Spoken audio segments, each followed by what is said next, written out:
इस समझौते का बड़ा लाभ मध्य प्रदेश को भी होने जा रहा है। साथियों, 21वीं सदी की सबसे बड़ी चुनौतियों में से एक है जल सुरक्षा। 21वीं सदी में वही देश आगे बढ़ पाएगा, वही क्षेत्र आगे बढ़ पाएगा जिसके पास पर्याप्त जल होगा और उचित जल प्रबंधन होगा। पानी होगा तभी खेत खलिहान खुशखुशाल होंगे, पानी होगा तभी उद्योग धंधे फलेंगे फूलेंगे। और मैं तो उस गुजरात से आता हूं जहां के ज्यादातर हिस्सों में साल में ज्यादातर समय सूखा ही पड़ता था, लेकिन मध्य प्रदेश से निकली मां नर्मदा के आशीर्वाद ने गुजरात का भाग्य बदल दिया। एमपी के भी सूखा प्रभावित इलाकों को पानी के संकट से मुक्त करना मैं अपना दायित्व समझता हूं। इसलिए मैंने बुंदेलखंड की बहनों से, यहां के किसानों से वादा किया था कि आपकी मुश्किलें कम करने के लिए मैं पूरी ईमानदारी से काम करूंगा। इसी सोच के तहत बुंदेलखंड में पानी से जुड़ी करीब 45,000 करोड़ रुपए की योजना हमने बनाई थी। हमने मध्य प्रदेश और उत्तर प्रदेश की भाजपा सरकारों को निरंतर प्रोत्साहित किया और आज केन बेतवा लिंक प्रोजेक्ट के तहत दौधन बांध का भी शिलान्यास हो गया है। इस बांध से सैकड़ों किलोमीटर लंबी नहर निकलेगी। बांध का पानी करीब 11 लाख हेक्टेयर भूमि तक पहुंचेगा। साथियों, बीता दशक भारत के इतिहास में जल सुरक्षा और जल संरक्षण के अभूतपूर्व दशक के रूप में याद किया जाएगा। पहले की सरकारों के दौरान पानी से जुड़ी जिम्मेदारियां अलग अलग विभागों के बीच बटी हुई थी। हमने इसके लिए जल शक्ति मंत्रालय बनाया।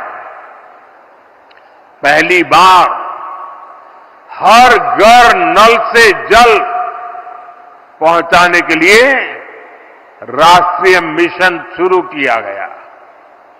आजादी के बाद 7 दशक में सिर्फ 3 करोड़ ग्रामीण परिवारों के पास ही नल से जल नल कनेक्शन था।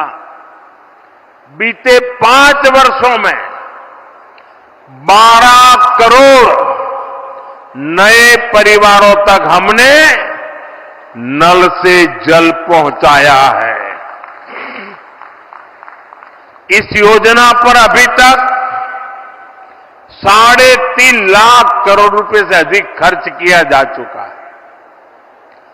जल जीवन मिशन का एक और पक्ष है जिसकी उतनी चर्चा नहीं होती, वो है पानी की गुणवत्ता की जांच।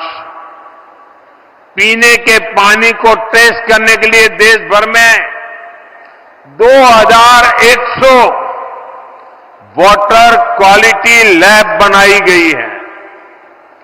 पानी को टेस्ट करने के लिए गांवों में 25 लाख महिलाओं को ट्रेन किया गया है। इससे देश के हजारों गांव जहरीला पानी पीने की मजबूरी से मुक्त हो चुके हैं। आप कल्पना कर सकते हैं बच्चों को, लोगों को बीमारियों से बचाने के लिए ये कितना बड़ा काम हुआ है। साथियों, 2014 से पहले देश में ऐसी 100 के करीब बड़ी सिंचाई परियोजनाएं थी जो कई दशकों से अधूरी पड़ी हुई थी। हम हजारों करोड़ रुपए खर्च करके इन पुरानी सिंचाई परियोजनाओं को पूरा करवा रहे हैं। हम सिंचाई के आधुनिक तौर तरीकों का भी उपयोग बढ़ा रहे हैं। पिछले 10 साल में करीब करीब 1 करोड़ हेक्टेयर भूमि को माइक्रो इरिगेशन की सुविधा से जोड़ा गया है। मध्य प्रदेश में भी पिछले 10 साल में करीब 5 लाख हेक्टेयर भूमि माइक्रो इरिगेशन से जुड़ी है। बूंद बूंद पानी का सदुपयोग हो, इसे लेकर लगातार काम हो रहा है। आजादी के 75 वर्ष पूरे होने पर हर जिले में 75 अमृत सरोवर बनाने का अभियान भी चलाया गया। इसके तहत देश भर में 60,000 से ज्यादा अमृत सरोवर बनाए गए। हमने देश भर में जल शक्ति अभियान कैच द रेन भी शुरू किया है। आज देश भर में 3 लाख से अधिक रिचार्ज वेल बन रहे हैं और बड़ी बात यह कि इन अभियानों का नेतृत्व जनता जनार्दन खुद कर रही है। शहर हो या गांव, हर क्षेत्र के लोग इनमें बढ़ चढ़कर हिस्सा ले रहे हैं। मध्य प्रदेश सहित देश के जिन राज्यों में भूजल स्तर सबसे कम था, वहां अटल भूजल योजना चलाई जा रही है। साथियों, हमारा मध्य प्रदेश टूरिज्म के मामले में हमेशा से अव्वल रहा है और मैं खजुराहो आया हूं और पर्यटन की चर्चा ना करूं, ऐसा भला हो सकता है क्या?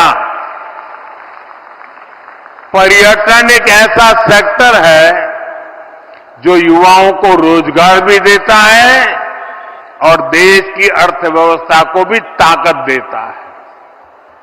अब जब भारत दुनिया की तीसरी बड़ी